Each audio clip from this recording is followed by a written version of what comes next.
آج میں نے ارادہ کیا کہ بیان شروع کرنے سے پہلے ایک خواب سناؤں آپ لوگوں کو. آپ بھی حیران ہوں گے کہ آج تک تو کبھی آپ نے خواب کی بات کی نہیں.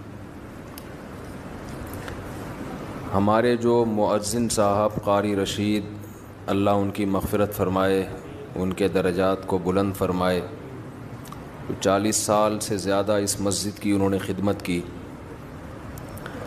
تو میں جب اس مسجد میں تقریباً 15-16 سال پہلے آیا تو یہاں میں نے سوچا کہ میں یہاں بیانات کا سلسلہ شروع کروں، درس حدیث دوں، واعظ کروں. ہوتا ہے نا، انسان سوچتا ہے کہ بھئی انتظامیہ سے مشورہ بھی ہوا کہ ہفتے میں کتنے دن درس ہوگا، کب ہوگا، کیسے ہوگا. تو یہاں ہمارے قاری صاحب تھے، جو قاری رشید صاحب جن کا انتقال ہو گیا، یہ مؤذن تھے. انہوں نے مجھے کہا کہ آپ کے آنے کے بعد مجھے ایک خواب آیا ہے. جب آپ یہاں آئے ہیں تو مجھے ایک خواب آیا. میں نے کہا جی کیا خواب آیا؟ اول تو مجھے کوئی کہہ دینا مجھے خواب آیا ہے تو میں کہتا ہوں ابھی ٹائم نہیں ہے ہمارے پاس، ٹھیک ہے نا، پتہ نہیں کیا سنا رہا ہوگا بیٹھ کے. لیکن بس میرا بھی موڈ اچھا ہوگا تو میں نے کہہ دیا ہاں جی بتائیں. کہنے لگے میں نے خواب میں دیکھا کہ میں اور آپ، یعنی وہ اور میں، کہیں جنگل میں جا رہے ہیں، کہیں سفر پہ. آگے دیکھا بڑے بڑے جنگلی جانور کھڑے ہیں، اژدہے اور ڈائناسور جیسے، نہیں خطرناک، شیر، چیتے. انہوں نے ہمارا راستہ روکا ہوا ہے، ہمیں آگے جانے نہیں دے رہے. کہہ رہے ہیں میں اور آپ کھڑے ہو گئے کہ اب کیا کریں، تو راستہ ہی بند ہے، اتنے بڑے بڑے اژدہے منہ پھاڑ کے کھڑے ہوئے. تو کہتے ہیں آپ کے ہاتھ میں قرآن تھا، تو کہیں غیب سے آواز آئی یا کہیں پتہ نہیں کوئی الہام ہوا، کیا ہوا کہ بھئی ان کو قرآن سناؤ، ان کو قرآن کا درس دو. تو کہنے لگے آپ نے قرآن اٹھا کے درس دینا شروع کیا اور وہ سارے جانور آہستہ آہستہ اپنی جگہ سے ہٹتے چلے گئے. تو میں نے ان سے کہا اس خواب کی تعبیر بہت واضح ہے. دین کی دعوت ایک حق کا راستہ ہے نا، اس میں جو رکاوٹ ڈالنے والے جتنے فتنے ہیں، فرقہ پرستوں کے فتنے ہو گئے، ملحدین کے فتنے ہو گئے، بہت سارے فتنوں کی قسمیں ہیں نا. جیسے جنگلی درندوں کی قسمیں بہت زیادہ ہیں جو آپ کو سیدھے راستے پہ چلنے نہیں دے، جو جنگل میں چلنے نہیں دیتے آپ کو. تو ایسے ہی فتنہ پرستوں کی قسمیں بھی بہت زیادہ ہیں. کچھ فرقواریت کی آگ میں جھلسائیں گے آپ کو، کچھ اسلام سے بدگمان کریں گے، کچھ اسلاف سے بدگمان کریں گے. تو اس خواب میں نے کہا اشارہ ہے کہ سب کا ایک ہی حل ہے کہ ان کو کس پہ لگا دو، قرآن پہ. تو اس سے آہستہ آہستہ یہ سارے خود بخود ختم ہونا شروع ہو جائیں گے. تو اس لیے میں نے درس قرآن کو کوشش کی ہے زیادہ فوکس کروں میں.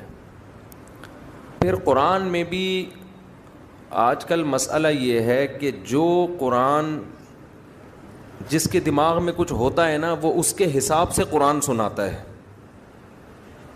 میں اپنی مثال دے دوں، اگر میں نے دماغ میں 4 شادیاں مسلط کی ہوئی ہیں تو میں ہر آیت سے 4 شادیاں کشیدتا رہوں گا.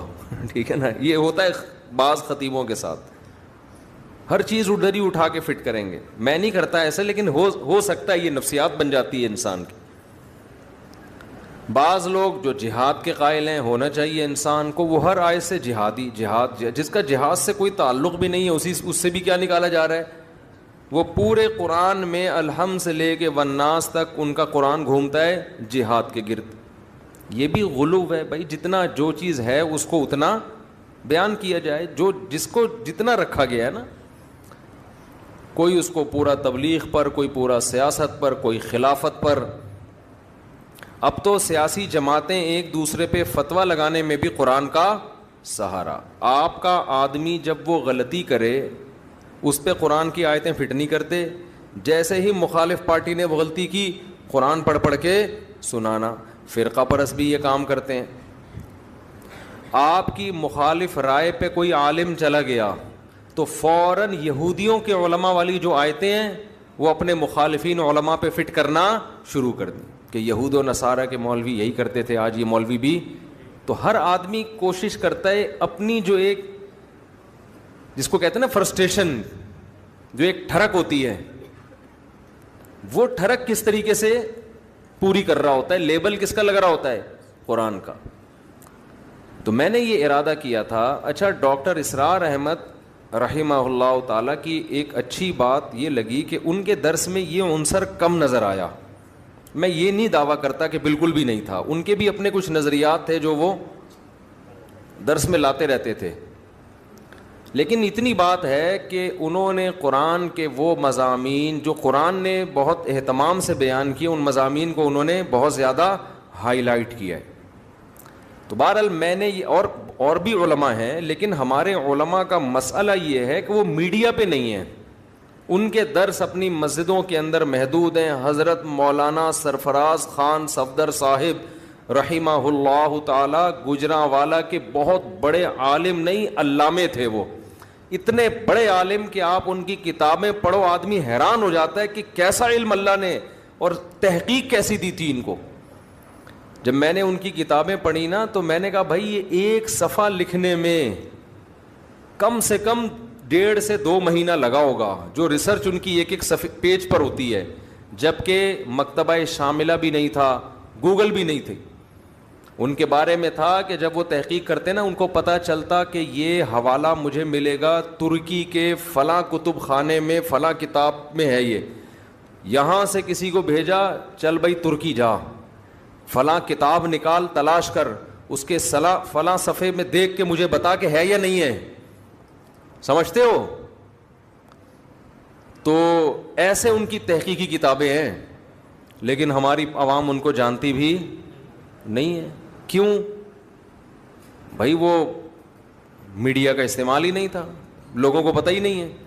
اور آج کل جتنے لوگ فائدہ اٹھا کے نا اپنی تحقیق لا رہے ہوتے ہیں، اصل میں ان لوگوں کی تحقیقات ہوتی ہیں، نسبت کس کی طرف کر دیتے ہیں؟ میری تحقیق. حالانکہ اپنی نہیں ہوتی کسی کی ہے، چوری کر کے اپنے کھاتے میں ڈال دی. محنتیں ان لوگوں نے کی ہیں جو دنیا کے سامنے ہیں ہی نہیں. تو میں نے یہ ان کا، میں ایک عرض کر رہا تھا، ان کا بھی بڑا زبردست درس ہوا کرتا تھا. میرا خیال ہے 30-35 بار انہوں نے پورے قرآن کا درس ختم کروایا. مجھے صحیح طرح یاد نہیں ہے، 20 بار یا 30 بار اس طرح پورے قرآن الحمد سے لے کے والناس تک انہوں نے درس قرآن دیا ہے. تو میں نے ارادہ کیا کہ ہم فوکس کس کو کریں گے؟ درس قرآن کو. اور اس درس میں جو اللہ نے جو چیز بار بار کہی ہے میں بھی وہ چیز بار بار بیان کروں گا. اس میں جو مضامین قرآن ہائی لائٹ کرتا ہے نا، جس انداز سے اس کو اسی طرح سے ڈیفائن، تو انداز اس انسان اس کو اپنے اسٹائل میں کرتا ہے. مثالیں تو اپنی دے گے نا، لیکن اس سے ہٹنا نہیں ہے. تو میں آپ سے گزارش کر رہا ہوں کہ اسی سلسلے میں میرا جو چینل ہے نا مفتی طارق مسعود اسپیچز، اس پہ تفسیر کے لیکچرز ہیں. 8 لیکچر ہیں عربی گرامر کے. اتنی عربی اس میں سکھائی گئی ہے کہ آپ کو قرآن کی زبان میں سمجھ میں آنا شروع ہو جائے. پھر انہی لیکچرز کی کو سامنے رکھتے ہوئے باقی درس ریکارڈ کروائے ہیں. انہی لیکچرز میں جو آپ کو گرامر آئے گی اس کی پریکٹس کروائی گئی ہے. تو تفسیر لیکچر نمبر 1، تفسیر لیکچر نمبر 2، تفسیر لیکچر نمبر 3، ابھی پتہ نہیں کتنے لیکچر ہو چکے ہیں، میرا خیال ہے 200 کتنے ہو گئے، تو بہت ہو گئے ہیں. تو وہ تو مجھے بھی پتا ہے بہت ہو گئے ہیں، مطلب کتنے، اچھا میرا خیال ہے 200 تک ہو چکے ہیں. تو آپ حضرات ایک کام کریں، وہ لیکچر بھی کیا ہیں، اس میں بھی میں نے ٹو دا پوائنٹ قرآن بیان کیا ہے، دائیں بائیں بالکل بھی نہیں گیا، ٹو دا پوائنٹ، بس قرآن کیا کہہ رہا ہے.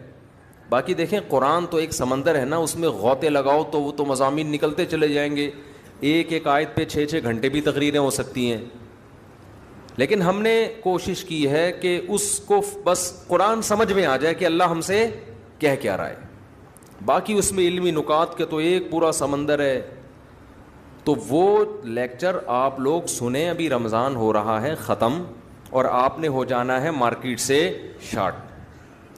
سمجھتے ہو؟ تو قرآن سیکھو نا, کچھ آگے بڑھو نا. یہ درس جو میرے ہوتے ہیں اس میں تو قرآن بھی چل رہا ہے اور